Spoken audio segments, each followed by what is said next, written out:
प्रणाम। पिछले दोनों वीडियो में सहज समाधि पर थोड़ा प्रकाश डाला गया।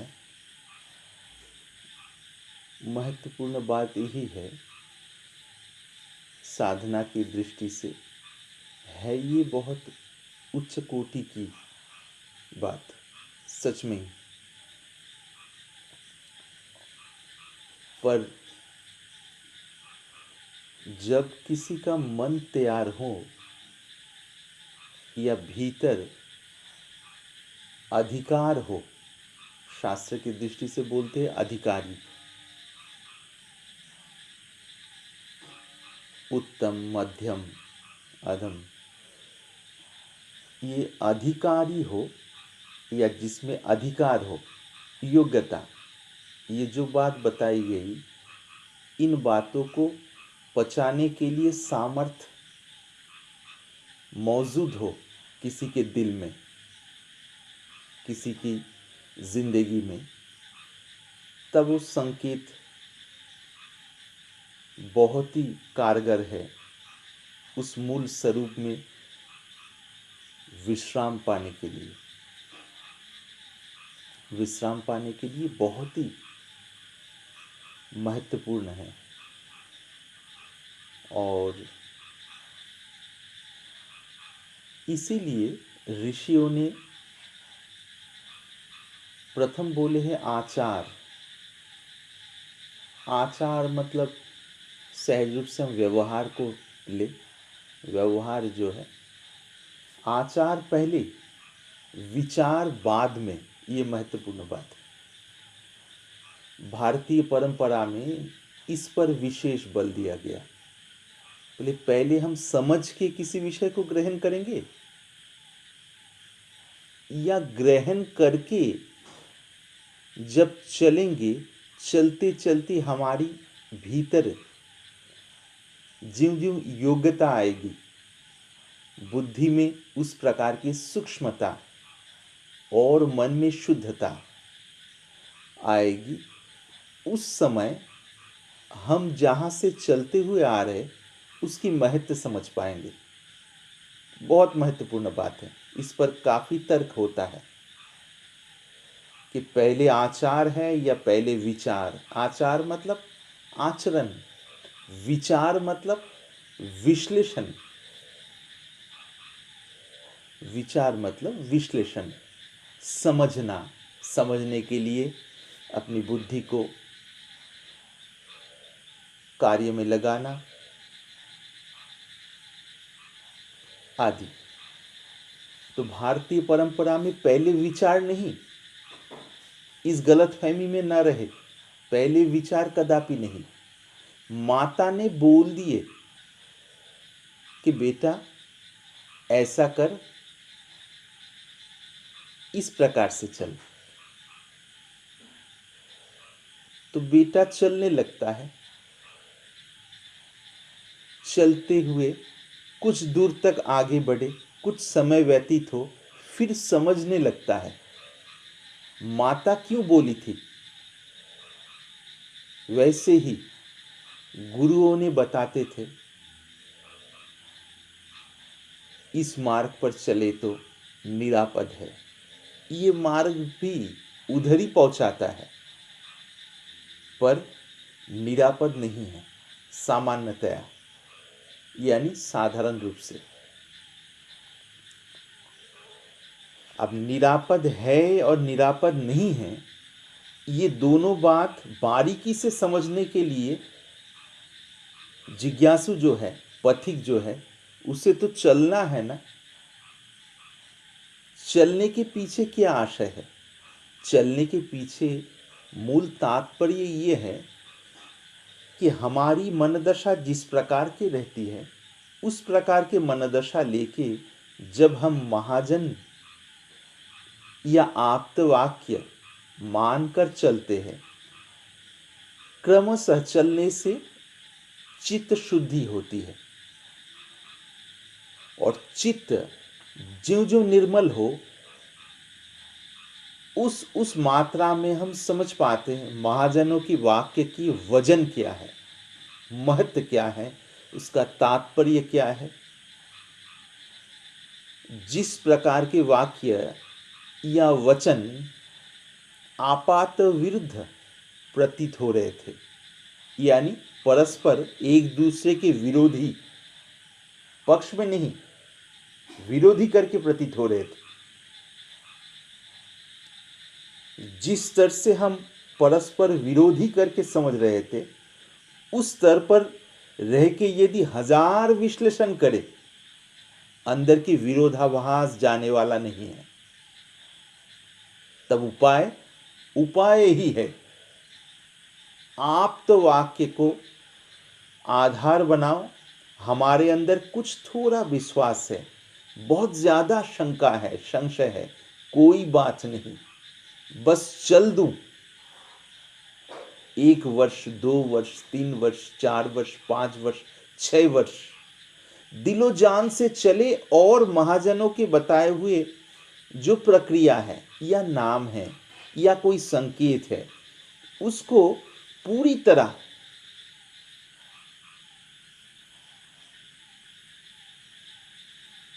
धारण करें। इस प्रकार चलने से क्रमशः चित्त शुद्धि होगी, यानी निर्मलता बढ़ेगी। अंदर निर्मलता बढ़ेगी तो बुद्धि में विलक्षण सूक्ष्मता आएगी, जो केवल विचार और विश्लेषण से कदापि नहीं आने वाली। मजे की बात ये ध्यान में रखिएगा, केवल विचार और विश्लेषण से भले सामयिक रूप से थोड़ी बहुत सूक्ष्मता आ भी जाए, पर उस सूक्ष्मता में ठहरने वाली बात नहीं बनेगी। ये ठहराव होने के लिए मन की शुद्धता, निर्मलता अत्यावश्यक है, यानी जरूरी है। इसीलिए बार बार महाजनों ने चित्त शुद्धि पर सर्वाधिक बल दिए है, और चित्त शुद्धि की शुरुआत आचरण से होती है कि हमें पता नहीं क्या भला बुरा, कुछ हम सही जानते, कुछ सही नहीं भी जानते हैं, बहुत सारे शंकाएं हैं दिमाग में, किंतु परंतु संदेह है, बहुत सारे उद्विग्नता है अलग अलग विषयों में। अब इन सबको हम संभाल के जब ये पूरी तरह व्यवस्थित हो जाए, फिर हम चलना शुरू करेंगे। यदि ऐसा सोचे तो चलने वाली बात केवल कल्पना में ही रह जाएगी। कारण क्योंकि ये तमाम उद्विग्नता, तमाम शंकाएं, तमाम संदेह, तमाम किंतु परंतु, तमाम द्वंद्व, सच बोले तो ये मिटने वाली है नहीं। सामान्य बुद्धि के स्तर पर हम गलती ये कर देते कि सामान्य बुद्धि के स्तर पर उन द्वंद्वों को, उन द्वंद्व जो है, उन शंकाओं को सुलझाने की प्रयास करते हैं, जो उच्चतर चेतना में पहुंचने से अपने आप सुलझ जाते हैं। मजे की बात ध्यान दीजिएगा, एक एक बात, एक एक शब्द के बीच में भी बहुत सारी बात छिपी हुई है। समझने वाला इसको ग्रहण कर पाएंगे, यानी जिनमें योग्यता उस स्तर की है वर्तमान में। जिन बातों को अभी समझ में नहीं आ रही है, उसके लिए केवल सीधी साधा, मतलब सीधा साधा एक मार्ग है। क्या?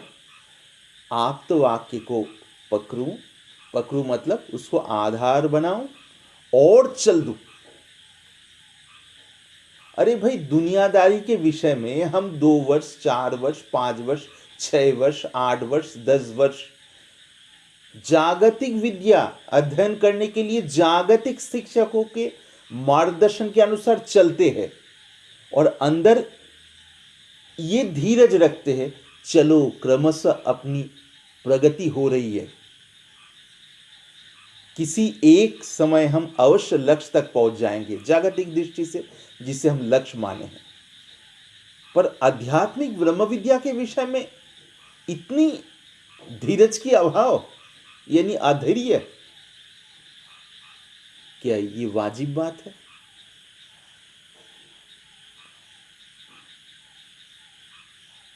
कदापि नहीं। बहुत महत्वपूर्ण बात है, विषय है ये। इसलिए उस प्रकार का मन, जिस मन से हम सहज समाधि को पचा पाए, सहज समाधि की निर्मलता, शुद्धता की शुरुआत हो पाए मन में, उसके लिए कुछ योग्यताएं, अधिकार बताया गया। हम पहले भी इस विषय में प्रथम जो भाग 1 जो है उस वीडियो में संकेत दिया गया। क्या? जैसे पातंजल योग दर्शन के अनुसार यदि इसे ले, नीम तैयार करने वाली बात वो है यम और नियम। क्या है यम, क्या है नियम, इस पर चर्चा भी हो चुका है पहले। राजयोग पर जो वीडियो है पहले की, उस पर इस विषय पर चर्चा है। यम नियम क्या है?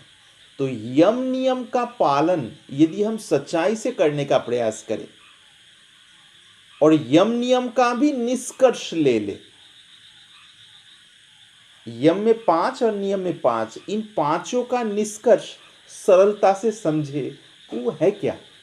वो है यही कि हम उसी प्रकार से चले जिससे हमारे मन में मैल ना जम पाए। विवेक के अनुसार चलना मतलब तो वही है ना।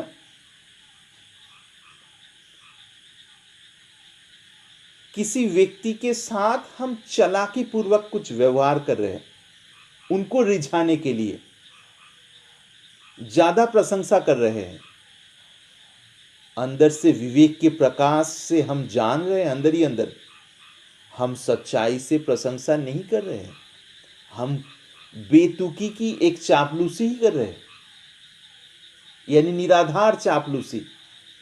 उनसे हमारे कुछ स्वार्थ सिद्ध हो पाए, यह है मूल मकसद। तो विवेक के प्रकाश के अनुसार चल नहीं रहे हैं हम।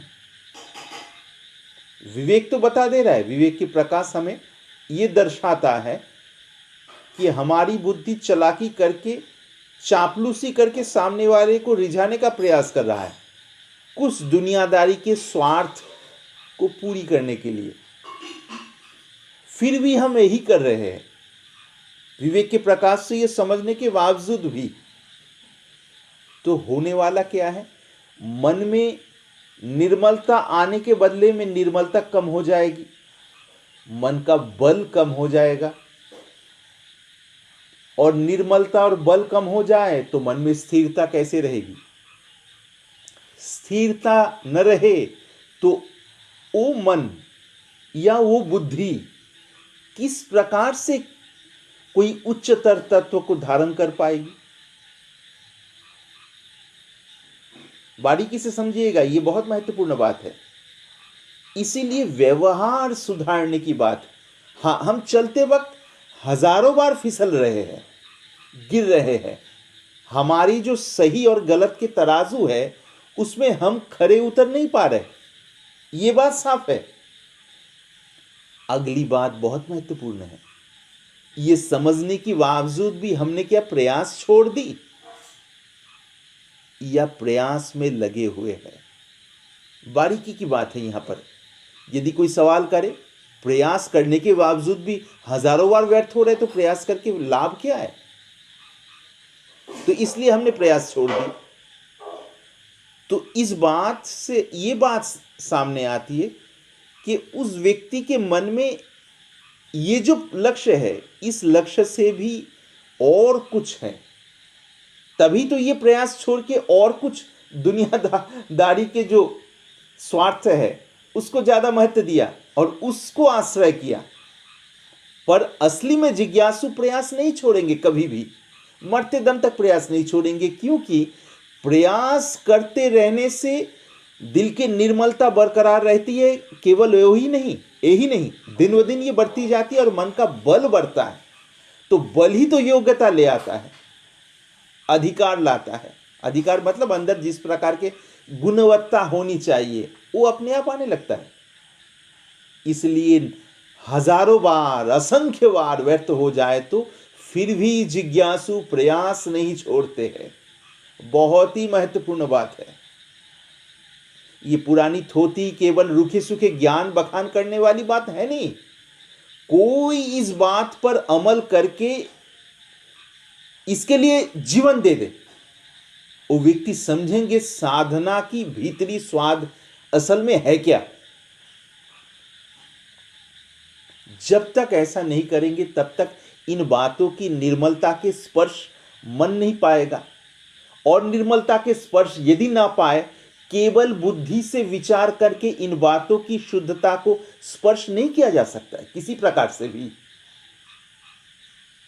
इसीलिए महाजनों ने बोले आचरण, आचरण की सार बात है विवेक के अनुसार चले। ऐसा कोई कार्य किसी प्रकार से न करे जो करने से मन में डर आता है, मन की शांति नष्ट होती है, उत्साह उमंग कम हो जाता है, दिल में कमजोरी पनपती है, हिम्मत वाली जो बात ये काफी कम हो जाती है। कुल मिला के सकारात्मकता खत्म होने लगती है, भले कुछ समय के लिए हो पर कम होने लगती है। तो हमें वैसा ही क्रिया यानी कर्म, क्रिया और कर्म में सूक्ष्म अंतर है पर मोटे रूप से हम समझेंगे इस जगह से सरलता से, वैसा ही कार्य करेंगे, ऐसा ही काम करेंगे और वैसा ही विचार सोच रखने का प्रयास करेंगे। ध्यान दीजिएगा शब्द पर, सोच रखेंगे बोले तो हर समय ऐसा सोच रखने में हम सक्षम नहीं हो पाते, इसलिए सोच रखने की प्रयास करेंगे, ये बात बताई जा रही है।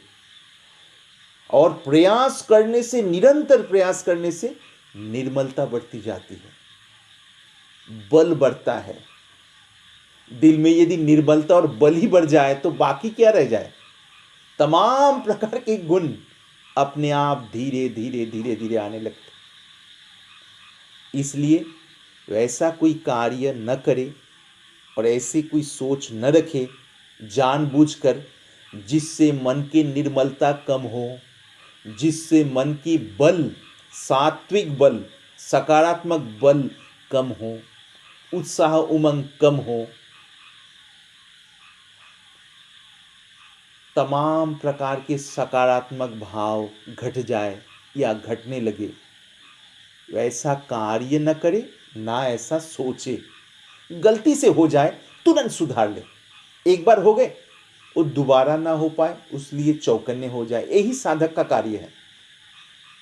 एक बार गलती से सोच हो गए, दोबारा ना हो पाए, चौकन्ने हो जाए। बहुत महत्वपूर्ण बात है।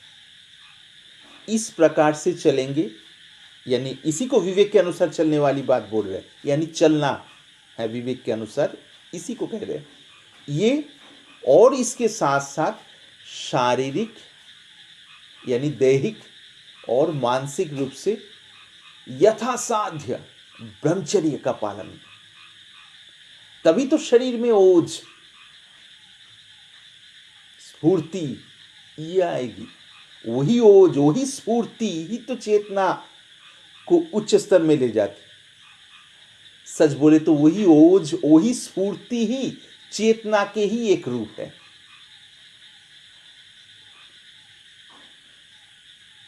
वही ओज, वही स्फूर्ति ही तो उच्च स्तर की जो बोध है उसको धारण करने के लिए मूल आधार है। इसलिए साधना में ब्रह्मचर्य परम आवश्यक है। केवल कहने वाली बात नहीं है, असल में ही आवश्यक है। हजारों बार व्यर्थ होने के बावजूद भी जो लगा रहता है उनको कोई ना कोई मार्ग अवश्य मिल जाता है। ये कुदरत की कमाल है। कहने वाली बात नहीं है, तसल्ली देने वाली कोई वो नहीं है। असल में ही ऐसा होता है। पर किन के सामने होता है? जो जुट जाता है, जो लग जाता है, जो जमीन आसमान को एक कर देता है साधना को सधने के लिए। जिंदगी में हल्के हल्के ऊपरी रूप से थोड़ी बहुत किए, कुछ सप्ताह, कुछ महीना या कुछ साल, हुआ नहीं हुआ, चलो अपन तो बहुत प्रयास किए पर हो नहीं पाया इसलिए छोड़ दिया, उनके आगे ये सब बात घटित ही नहीं होगी। क्योंकि जिस स्तर में जाने से ये सब बात घटित हो रही है, ये दिखे, उस प्रकार का प्रकाश आए। वो प्रकाश आने के लिए कुछ तो समय देना पड़ता है ना, इसलिए लगे रहना पड़ता है। तो दो सार बात पाए, एक विवेक के अनुसार चलना, विवेक के अनुसार चलना, ये बात हम समझे। कई बार लोग चालाकी भी कर लेते, नहीं यहाँ पर अपन फलाने को ये दे दिए, कुछ रिश्वत दे दिए, नहीं यहाँ पर हमारा विवेक ये कहता है, ये हमारा विवेक ये कहता है, वो विवेक नहीं, वो चालाकी के ग्रस्त बुद्धि है। वो कहने वाली जो बुद्धि है उसके पीछे ही विवेक का प्रकाश है। वो अंदर ही अंदर आपके मन के आगे ये बात को ले आ रहा है, वो प्रकाश से हम समझ पा रहे हैं ये कार्य सही नहीं है, फिर भी हमें मजबूरन करना पड़ रहा है। वो जो प्रकाश है वो असली में विवेक का प्रकाश है। इधर तो चालाकी करने वाली बुद्धि है, उसको हम विवेक मान लिए। ये करने से साधना की तैयारी अंदर नहीं होगी। विवेक के प्रकाश से चलना है, उसके अनुसार।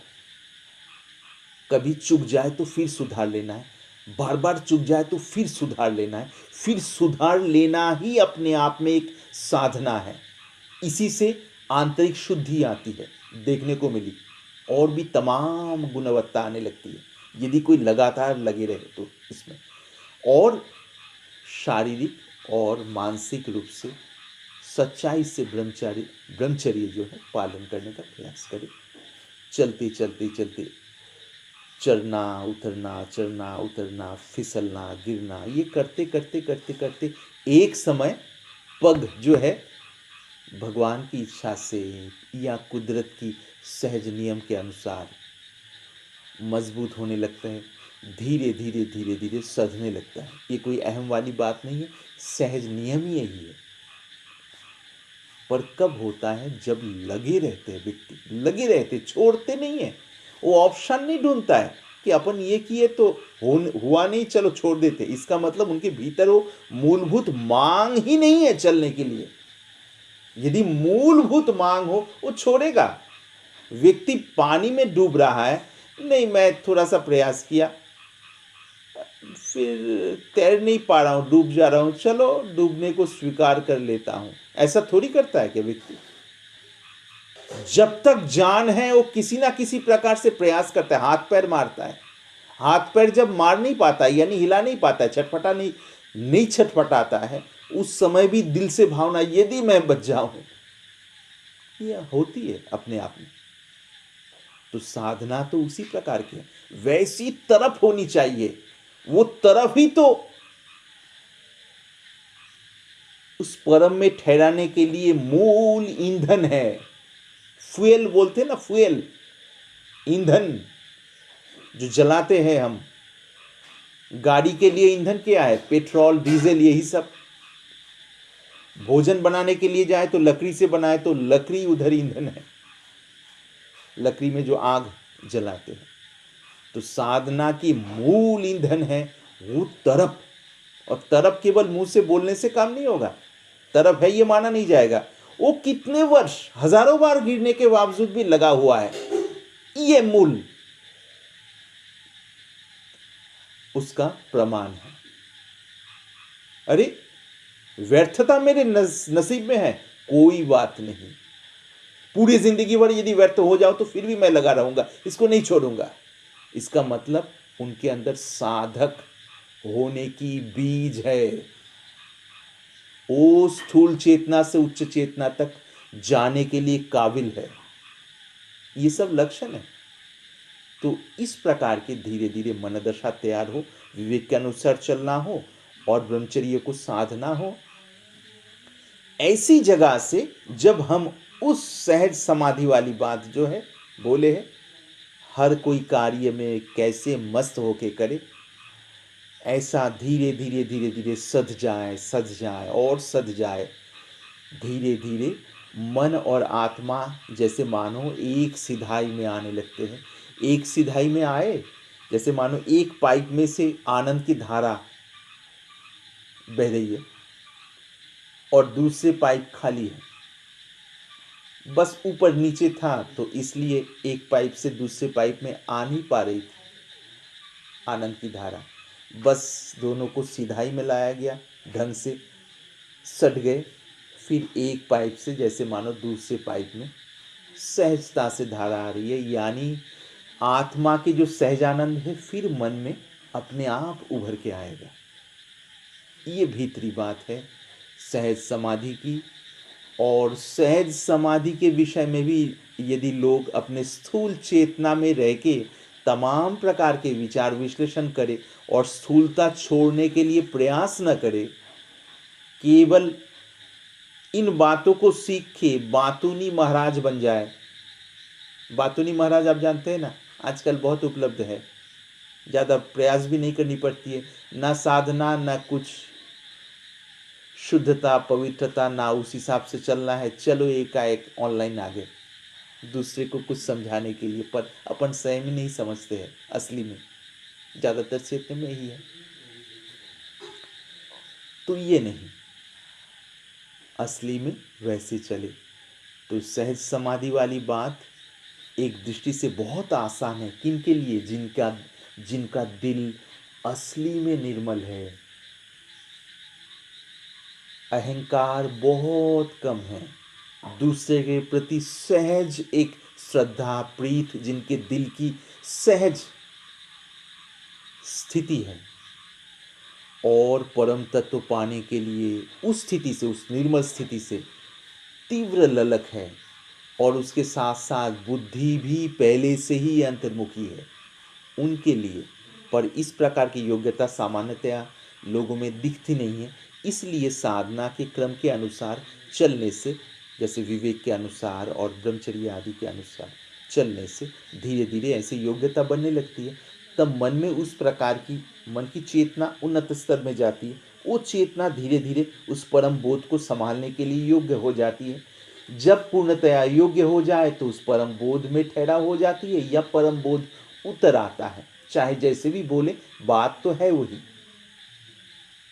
यदि ऐसा न करके स्थूल स्तर में ही हम अंदर ही अंदर छल कपट को मतलब पाल के संभाल के रख रहे हैं, गुप्त रूप से दूसरे से छिपा के, बनावटी समता दिखाने के लिए, पर मुंह से बोल रहे समता वाली बात, तो उनको दिल में शांति नहीं होगी। और उनके सामने जाने से सबसे महत्वपूर्ण बात है, बाहरी रूप से क्या समझिएगा, देखिए, उनके सामने जाने से ताजगी की अनुभूति नहीं होगी, बनावटी अभिनेता जैसे प्रतीत होंगे या अभिनेत्री जैसे प्रतीत होंगी। सही में यदि कोई महापुरुष हो, किसी भी मार्ग पर चलने, उनका द्वैत में निष्ठा हो, अद्वैत में निष्ठा हो, या द्वैताद्वैत में निष्ठा हो, या और किसी विषय में भी निष्ठा हो, कुल मिला के यदि उनके स्थूल चेतना सूक्ष्म से दिव्य चेतना की तरफ गई हो, या दिव्य चेतना में ठहरी हो, तो उनके पास में जाने से एक सहज ताजगी की अनुभूति होगी, और बातों से नहीं, उनके उपस्थिति मात्र से। बातों से तो है ही है, जैसे मानो झरना के नाई अंदर धुल के धो के साफ कर देंगे। यदि कोई साफ करने के लिए अपने मैला जो वस्त्र है सामने उनके उठा के रखे, यानी मन रूपी, तो उनको धो के साफ कर देंगे। ये असली महापुरुष के लक्षण नहीं है। और जो केवल रटे रटे हुए बातों को बोलते हैं, सुनते हैं और सुनाते हैं, पर अंदर ताजगी नहीं, अंदर निर्मलता में उनकी स्थिति नहीं, उनके बातों के द्वारा इस प्रकार के होगी नहीं। इसमें भी बारीक बात है। जो उस परम निर्मलता में ठहरे हुए महापुरुष है, उनके सामने यदि घोर तमोगुनी व्यक्ति आए तो उनमें असर कम दिखेगा। कुछ रजगुनी व्यक्ति आए थोड़ा अधिक दिखेगा असर, सकारात्मक असर। कुछ सत्वगुनी आए तो और ज्यादा असर दिखेगा।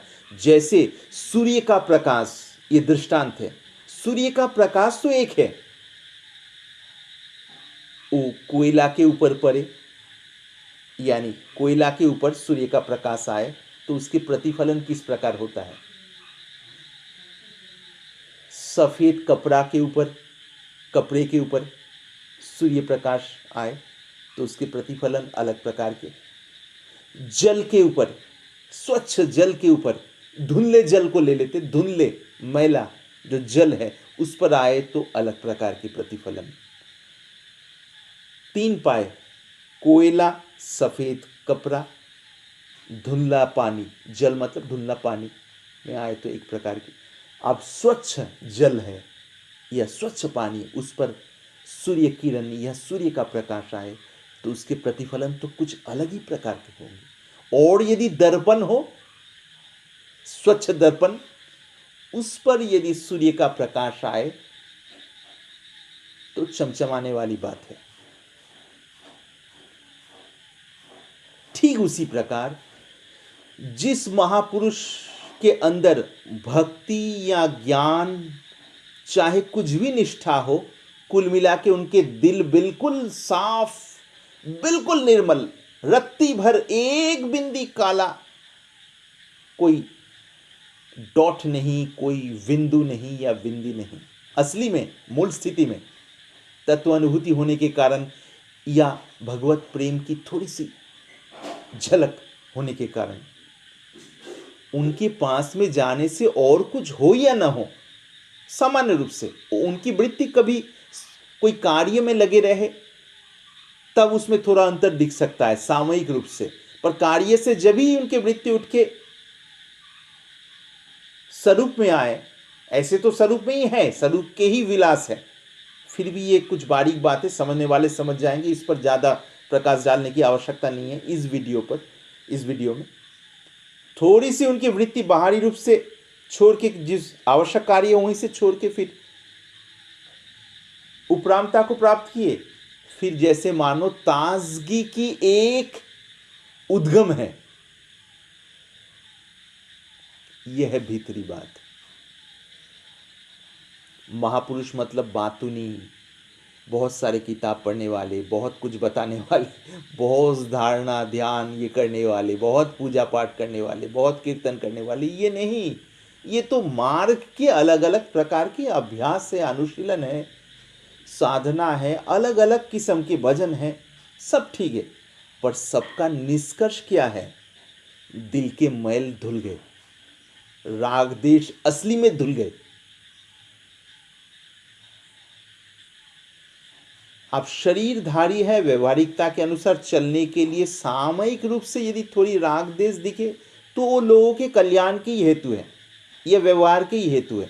असली में मूल में राग द्वेष की जो मूल बनावट रहती है आम व्यक्ति में, वो नहीं रहेंगे किसी प्रकार से भी, ये खास बात है। तो अपन यहां से क्या पा रहे? सहज समाधि की अनुभूति उतर आए, इसके लिए विवेक के अनुसार चलना है और सच्चाई से, चाहे पुरुष हो या स्त्री हो, ब्रह्मचर्य का पालना होनी चाहिए जिंदगी में सच्चाई से। इन दोनों विषय में, विवेक के अनुसार और ब्रह्मचर्य, हजारों बार हम व्यर्थ हो, कोई बात नहीं, फिर भी प्रयास करते रहे और दिल में व्याकुलता हो, महापुरुषों को माध्यम करके किसी न किसी प्रकार से उपाय मार्ग मिल ही जाते, यदि अपने पास धीरज है। और धीरज भी उस प्रकार की अथक धीरज, बोलते ना, अनंत धीरज, असंख्य बार व्यर्थ हो जाए तो फिर भी लगे रहेंगे। भक्तों की कहना है नहीं कि आप दर्शन दो या न दो, मेरा पुकार चलता रहेगा, चलता रहेगा और चलता ही रहेगा, बस यही आपकी कृपा होनी चाहिए। उसी प्रकार की निष्ठा है। तो ये बात इसलिए बताई गई, कई बार मोटे मोटे स्थूल अवस्था में कोई साधना न करके, कुछ लोग अपने स्थूल अवस्था को ढांकने के लिए साधना से बचने के लिए प्रयास करते हैं, क्योंकि साधना करने के लिए मेहनत लगेगा, थोड़ी सादगी भरी जिंदगी जीनी पड़ेगी। चलो जीवतु जैसे ढीले ढाले हैं वहीं से ही, चलो हम तो सहज समाधि के सूत्र समझ लिए, अब हम यही से काम बना लेंगे। असली में होने वाला नहीं है। किनके होने वाला है?